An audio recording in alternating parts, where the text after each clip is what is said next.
नाहीये। आयात शुल्क वाढवलं संत्र्यावर आणि मोठ्या प्रमाणावर संत्र्याची निर्यात बाधित झाली। इतका मोठा प्रश्न, जीवाभावाचा प्रश्न असताना एक प्रश्न विचारण्याची खासदारांना वेळ मिळाला नाही।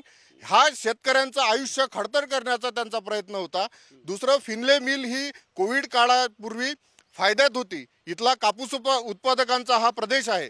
या जिल्ह्यामध्ये खासदारांकडून अपेक्षा होती की किमान 40 फिनले मिल सारख्या मिल इथे उभारल्या जातील, पण एक सुरू असलेली फायद्यातली फिनले मिल बंद पडली। ती पुन्हा उभी करण्यासाठी त्यांना वस्त्रोद्योग मंत्रालयाकडे प्रश्न विचारण्यासाठी वेळ नव्हता। यावरून खासदार शेतकऱ्यांप्रती किती आस्था आहे हे सिद्ध होते।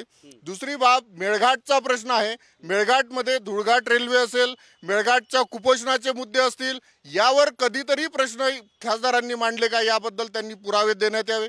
कारण आदिवासी हा या नाही तर कृती काही झाली नाही का? नाही तर कृतीच कुठे होणार आहे।